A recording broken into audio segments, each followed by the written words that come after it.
Hello and welcome. We are back with another podcast, and today we are joined with Pooja. Thank you so much for doing this with us. And I also wanted to thank you so much because हम background noise सुन रहे हैं. Background noise ये बता रहा है कि you're a new mom. Congratulations and thank you so much for doing this with us.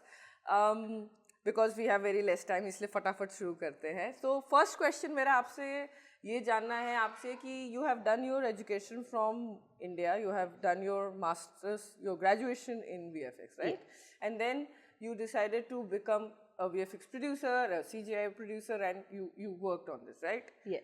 I had a question there. First question: how did you decide to go into VFX? You did your course in which year?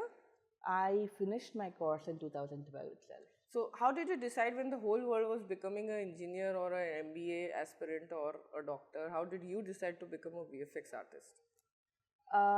It's a funny story actually. So I wanted to be a VFX artist when I was in my ninth standard itself. So I wanted to start VFX journey as soon as possible. Like I finished my 10th and I was like, yes, let's go and do something into VFX. But my parents were like, how about you finish your 12th? How about you finish at least your higher education and then you can choose whatever you want. And as you said, VFX was not as popular as it is now. So I was always put into this question, are you sure about VFX? My uncle wanted me to be a CA, and then my few other people that are close to me were like, why don't you go into commercial art or why don't you go into fine arts? Because that was popular at that time. And there were colleges, there were schools, and there were immediate information available for that. But I was very adamant. I did try into CA as well, and I'm like, I like numbers, but more than numbers, I want to be into something creative, you know? I had a set goal that this is where I want to be. It definitely had a lot of challenges back in the days because even the industry people were very hard to reach out to because you didn't know, of course, that many people around you to break in. Yeah, exactly. So that was my major concern at that point of time. But somehow, luckily, I think, the saying goes, if you want something, the universe will help you to get it. Correct. Right? That was my case. No, but how did a so young Pooja decided? You were in ninth standard, right? What inspired you? What happened? But like, एक ninth में पढ़ने वाली बच्ची के लिए ये decision ले लेना कि मैं VFX artist बनूंगी when a lot of people do not even know the full form of it. What was the inspiration? What did you see something? Did you watch the movie? What came to you which was so strong? I have a friend of mine. She was into creative. Her drawings and her skills were absolutely amazing. I was always awed by her, the way she used to draw. And one time she mentioned, and I heard her saying that she wants to be into VFX. She herself is a very big personality in the art world right now. But that's where I got my inspiration from, that I want to do something into VFX because when I heard about it and the idea of myself getting into a creative world where it is also technical, which was something I was like, this is exactly what I want to do. Perfect. So finally you did your education and then you enter the job world. So no, I had to go through multiple stages before I went into VFX for many personal reasons. But I finished my high school in commerce, and then I was challenged by my siblings saying that how about you go into commercial art, and then if you don't like that and if you still have your heart set to VFX, then you can choose that. True. And in the meantime, I was like, I just don't only want to do commercial art, I also want to explore into mass media. And that was very popular during that time. So I did 2 colleges in 1 year. I did commercial arts, and then my evening college used to be my MBA, MMB in Mumbai College. They used to have evening colleges. So I did that. So that gave me a very good idea how the media industry works. And I had an education not only in commercial art, I also learned about how advertising works, how other mediums like still mediums, graphic mediums, all of that medium works, even newspapers. So I was like, this is all great, but I still want to go into VFX. And that's when I heard about Thakur Institute, that they used to provide a graduate degree by that time. Because before that, there were only diplomas available. And I was like, if I'm able to do a 3-year course, that'd be amazing. I would be able to learn every step of the way. So that's when I went to that college and I passed out in 2012. And then you finish your course, you reach the job, day one of the job. Yeah. First project. Yeah. How was it? How fun slash scary slash how was it? I got my first job through my mentor. So who was in my college itself. He helped me get my first job. And I was a generalist back in the time. I used to do every software here and there. And it was a small e-commerce business. And it was amazing. I was like, I get to do so many. I had the liberty of choosing the medium, choosing the software, exploring. So that was great. And it was, since my first job, it was amazing to start something with that because that allows you to have the creative liberty while you're getting paid, you know? So Perfect. that was amazing. Eventually, I was like, I want to go into bigger stream, like a bigger industry, more of a multinational industry company. So that's when I joined Prana. Okay. And I joined Prana as a layout artist. And with Prana, they gave me, they actually helped me to move into production. And I loved it. I was like, I was a very shy person and a very introverted person as an artist. But as soon as I moved into production, something changed. Okay. And I loved it. I then became the most vocal person in the group. And I was like, how is this even happening? I think that was a love for VFX that made me do it because I was very adaptable in my surroundings. And that's what helped me, I guess. I know. So so for our viewers, they need to understand what is a layout artist, and what is a producer in VFX. So if you can explain the jobs, which like these are two different jobs, right? So what are the jobs? What do you do exactly as a layout artist and as a producer? So layout artist is the very first person in the pipeline for post-production. It's where once the shoot is done, as an example for VFX, when the shoot is done, you get the plate from the director and from the pre-production team, and you then put that into the software to understand how the camera works. It's basically how you, as an example, you're going on a small, say, a day tour shoot, right? Or you're going on a holiday. You use your phone as a camera to shoot videos, to see how or what you want to take it as an angle or as a video shoot altogether. So that's the first process. That's what happens in post-production, where your camera is set. You need to understand, I was working for a 3D company. Prana is a 3D company. So for us, we had to make the camera all from the scratch, where because we were working with Disney, they had a layout. It's called a preview stage. Yeah. So they had the preview stage already looked and the camera was set. So we had to make sure that the camera is aligned from the preview stage to the layout stage. Basically making sure that the point A and the point B is all aligning together. So that yes. Yeah. And that camera then can be passed forward to the animators and then can be used with the lighting artist. So once the camera is locked, nobody can change it unless it is creatively needed.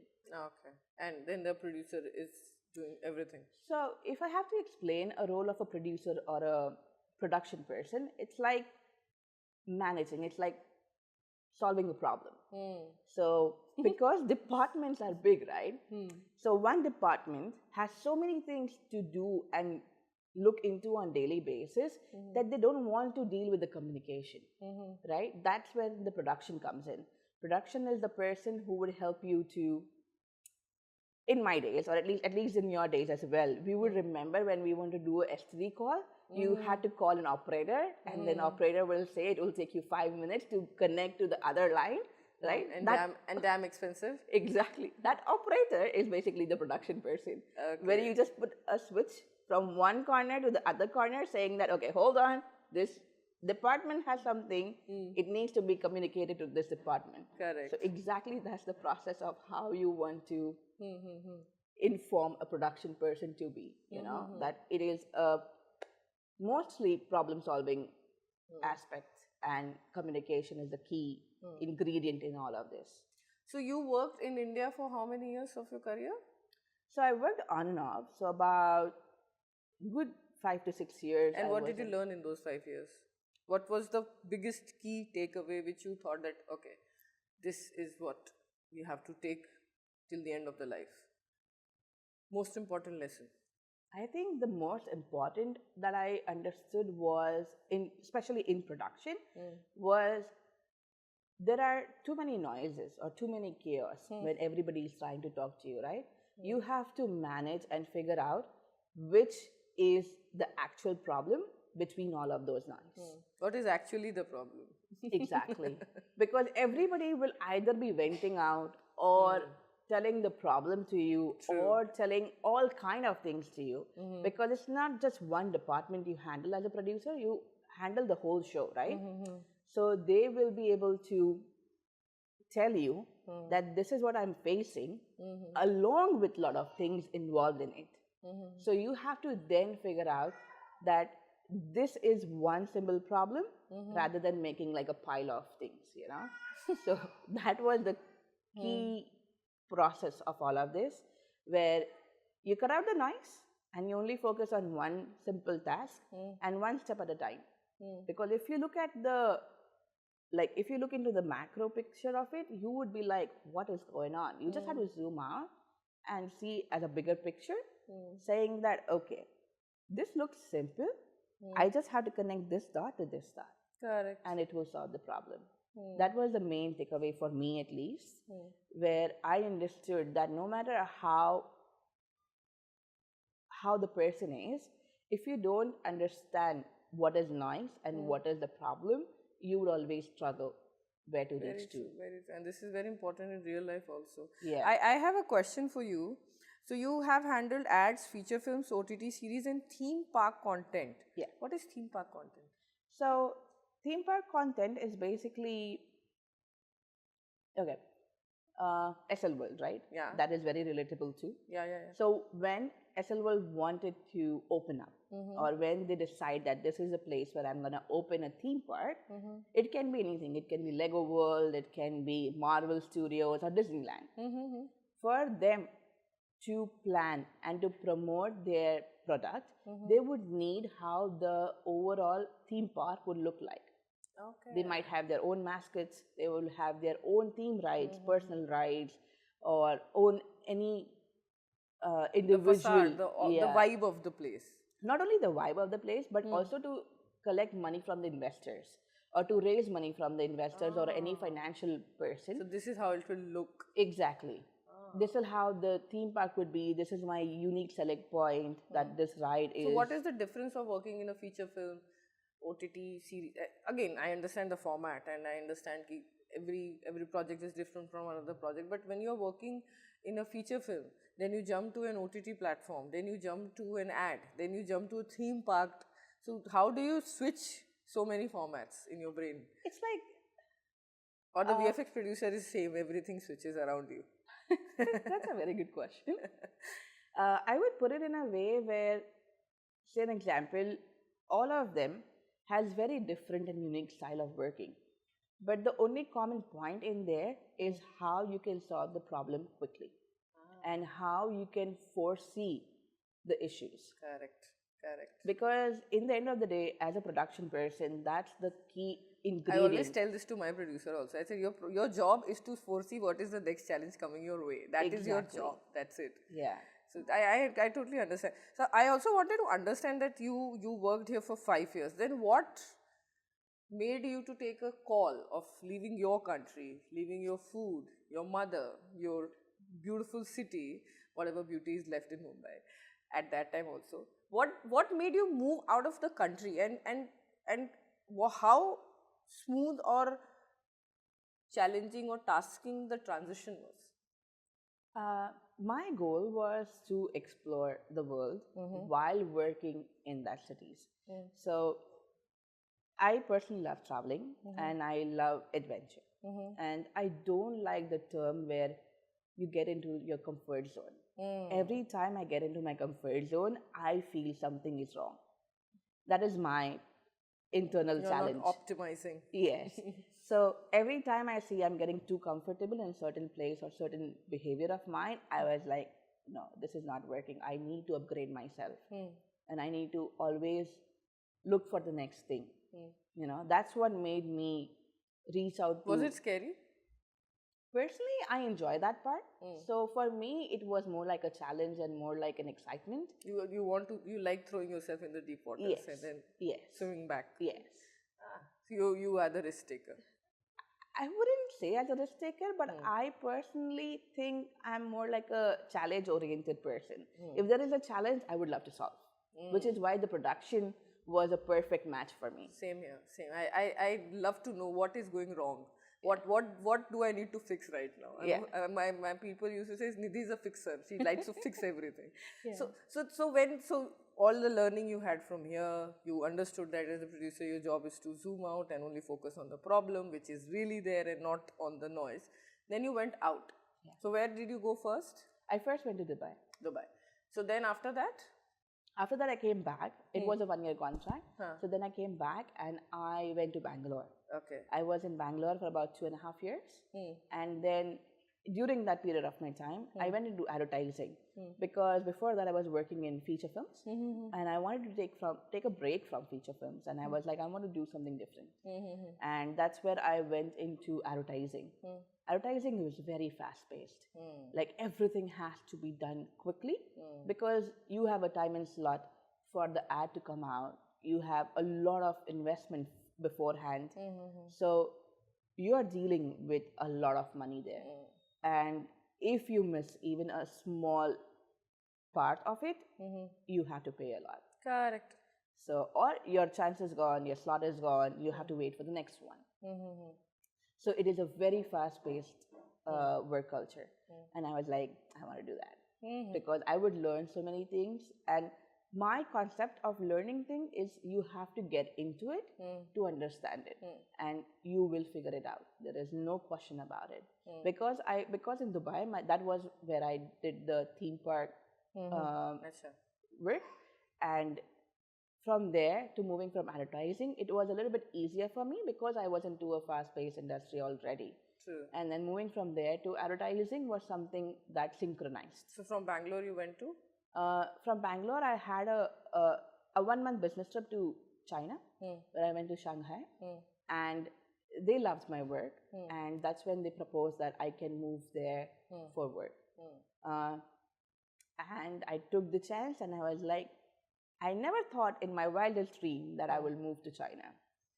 And that too in the heart of the city, which was Shanghai.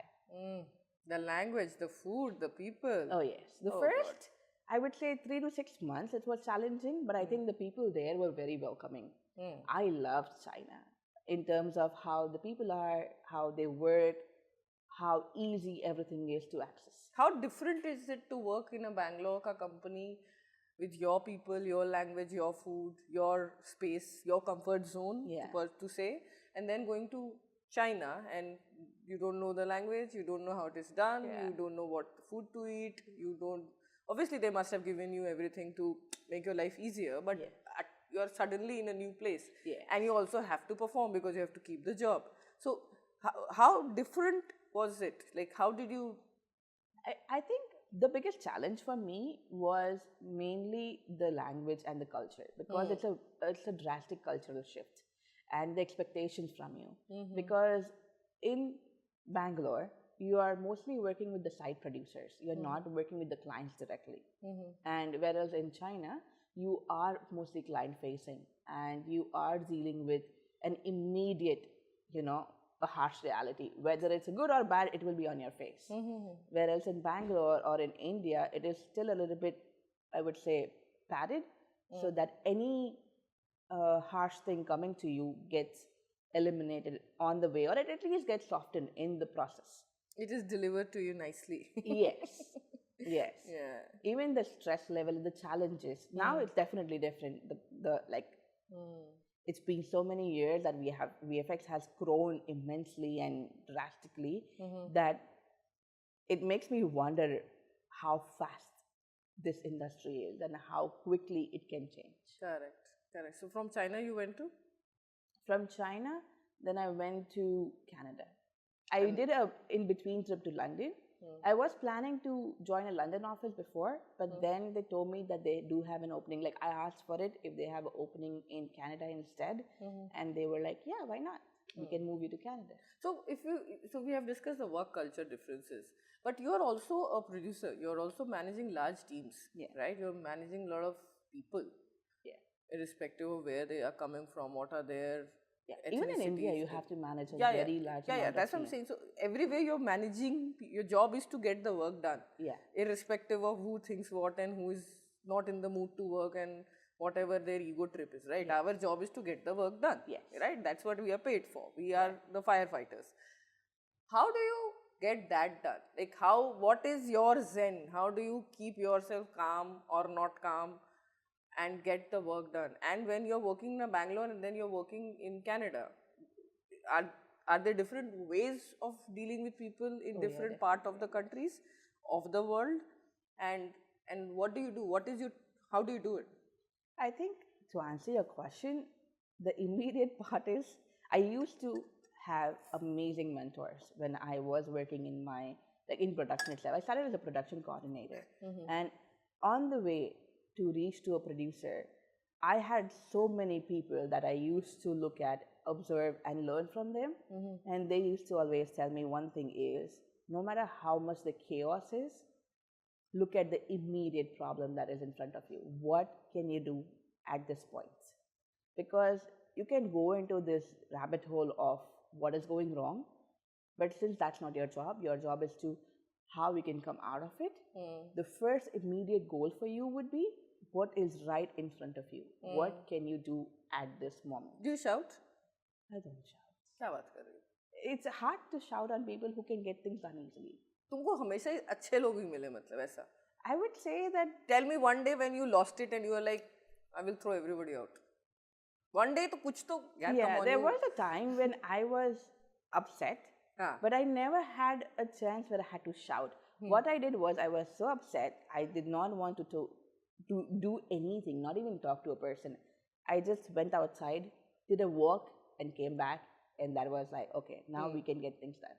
So you go for walks. Yes. So when we see Pooja walking, मतलब Pooja का mood खराब है. Yeah, I would be like more like, don't talk to me at this point. Don't talk to me. I don't want to process anything. So see, the reason I ask you this question is because we deal with a lot of youngsters, you know, a lot of Gen Z and youngsters and working professionals, and we always tell them that as much as the skill is required, the aptitude is also required. The attitude towards life and the attitude towards your work is also required. So for you also hire a lot of people, right? So when you are hiring a new artist, somebody who is starting a career, what are the qualities you look? Because skill तो आप सिखा दोगे, software चलाना तो आप सिखा ही दोगे, आप उसको टाइमलाइन, ये लाइन, वो लाइन, सारी लाइनों में घुसा दोगे. But what is the right kind of attitude or approach towards work you look for when you interview people? I think the immediate approach is to understand how that person can be flexible, not only with the work, but also with people around them. Feedback. Yeah. So as an example, the first immediate thing you understand is how bigger of a team they have handled. Or as an example, if I'm looking for a junior, what versatile they would have.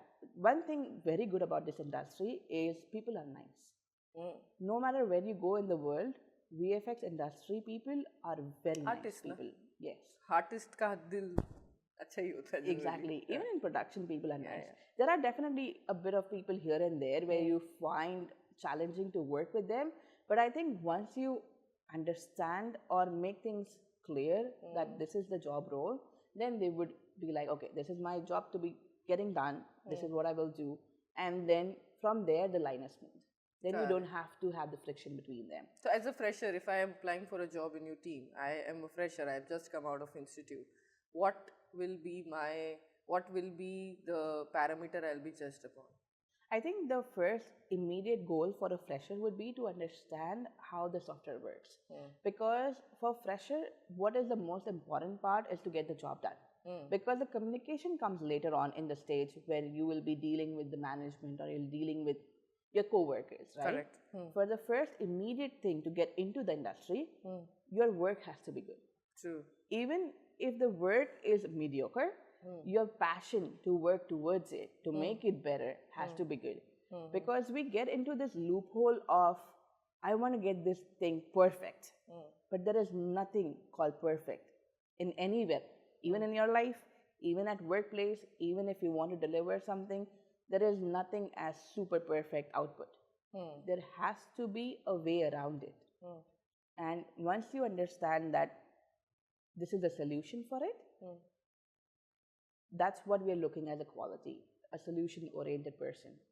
That most of the people, what you come across, they have this thing that they'll be like, I'll do everything, whatever you tell me. Or Don't do, first breathe. I always tell, first breathe. Exactly. Then we'll talk. Yeah. You don't have to get hyper about it. You don't have to always scrutinize yourself. The Correct. immediate goal is to first understand what is the workable solution.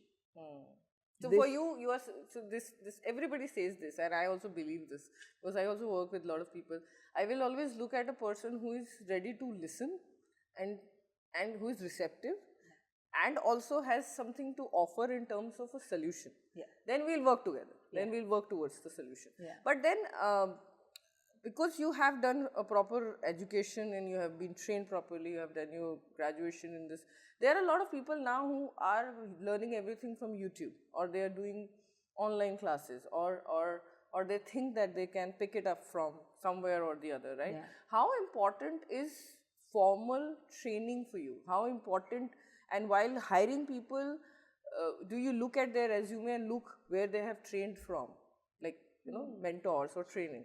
So I think what I would say is, in this industry, you would meet a lot of people who might not even have education. Correct. Or who might not be in the same field. I have seen so many engineers coming from their field and, you know, swapping from engineer to VFX. Scientists. Yeah, exactly. Switching from lawyer to production. So where you come from is not the immediate question, but what you can offer on the table or what you can bring with yourself. Because even if you learn from a VFX institute, or even if you learn from, say, an American institute or any part of the world, how you are good at what you do matters the most. Correct. Because everybody can have an education, but only few people can do the job. Correct. You know? So for you, training matters, but yes, what you offer from that training is the key process. so just knowing the software will not help. Yes, exactly. Soft skills matter also. Yeah. If you want to progress in your life, as an example, if you want to go from a junior level to a senior level, the communication and the soft skills, you know, how quickly you can resolve a problem, how quickly you can, there are times when, you know, you don't have to put all your free cards in front of everyone. You can always make another version. If you're an artist, you can always make another version, keep it ready, show the version that the supervisor has asked for or your lead have asked for, and then you can offer saying that this is what you asked for, but I have something else ready as well. What do you think about it? Correct. People love when you are, you know, upfront and you are actually putting the work into it. Effort. The intent matters. The intent matters. I want to ask you a question, that if you go back in 2012 and you have to again start, now you have all the wisdom and all the experience and all the learnings. If you are resetting your career, अगर आप reset कर रहे हो अपने आप को, what is the one thing which you will hold very dear to your heart? One learning, one thing which you will tell Pooja that not to worry. Very interesting question. See, I know, right? we have good questions. I have an intelligent producer. That's good to know. Yeah.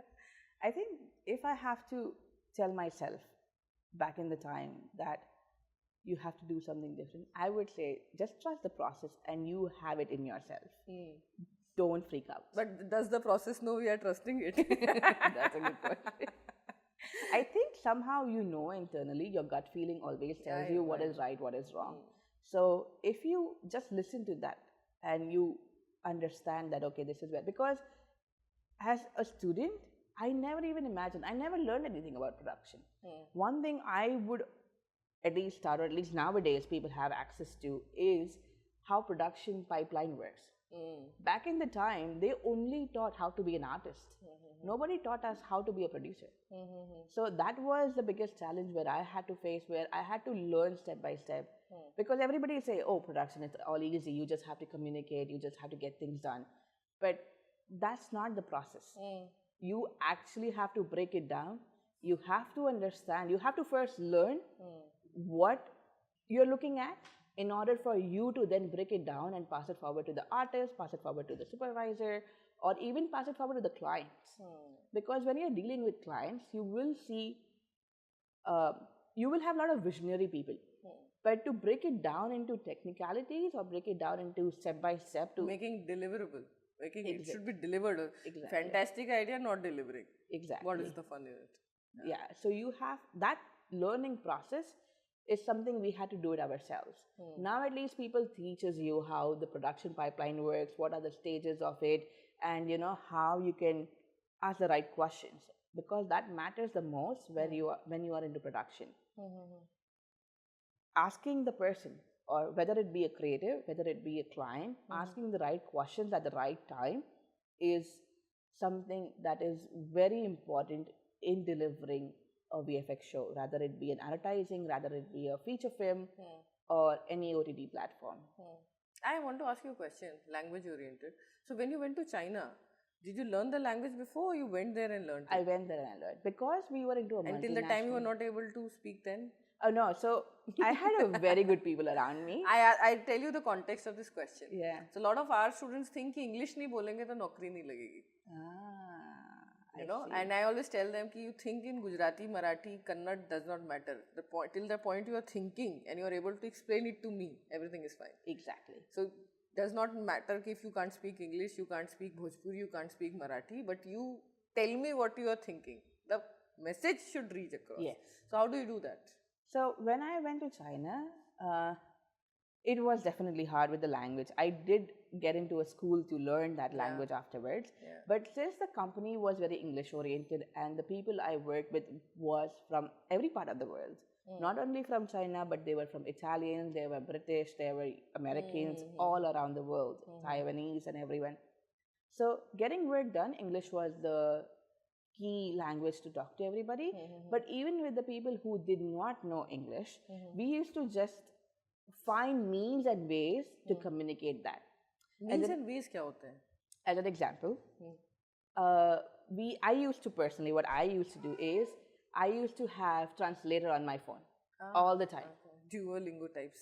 Not Duolingo, but more like Google Translator. Where I speak what I want to say in that app, and then it will translate it in the language. You found a way, basically. I found a way. Producer. Exactly. And the best part about production is you will always find a way. No matter where you are in your life. That's why people say a producer can be anything.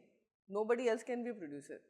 An anchor, a writer, an actor, a director, anybody. A producer is somebody who is firefighting on every angle. Yeah. A director is only thinking कि मेरा shot deliver होगा कि नहीं. A producer is thinking ये shot कैसे deliver होगा. With the और money इसका as mood well. भी ठीक रहना चाहिए. Yes. You should also feel nice about it. Everything should work. Yeah. So therefore, I always say that if you are a good producer, you are able to do everything. Like if right now you want to only focus on one department, it is very easy for you because you have worked with the department so well. Yeah. Right. So I also want you to answer a very important question now. Two questions actually. AI. Artificial intelligence. We cannot not talk about artificial intelligence impact on the industry. Yeah. And then in India and across the world, because a lot of giants fell. So there was a lot of discussions around what kind of job environment we have. And it is very scary for a newbie who is just starting her or his career.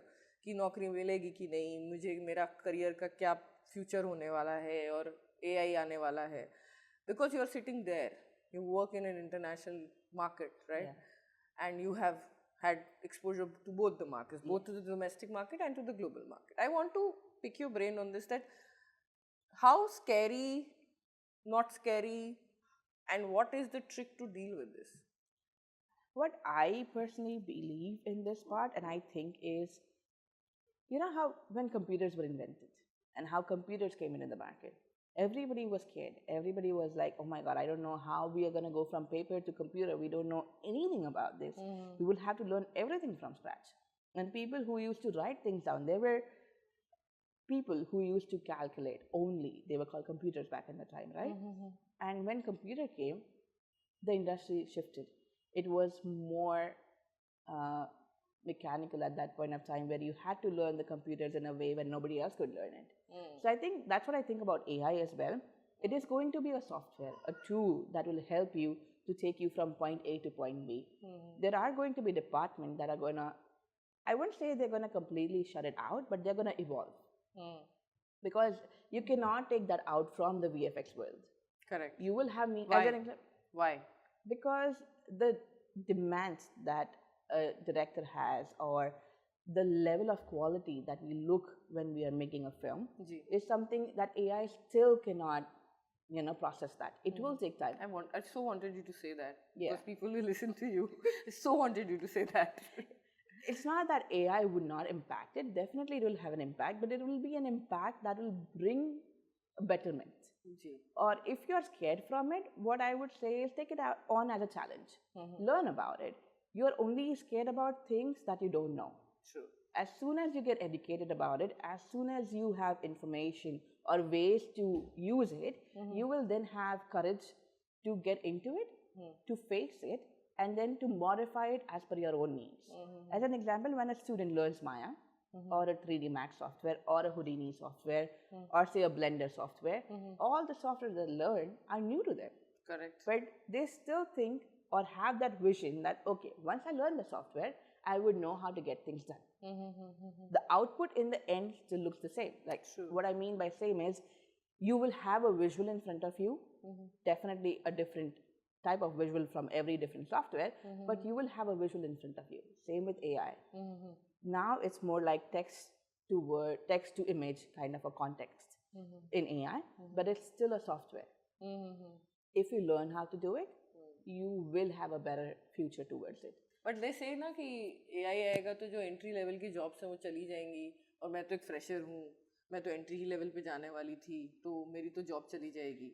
I think how much AI has already affected your job? Like, there is definitely a change. Like you yourself said that there are a lot of giants that have come down. Correct. But that were multiple reasons, not just the AI. I know. Yeah, but yeah, exactly. People think कि अरे ये तो AI की वजह से हुआ.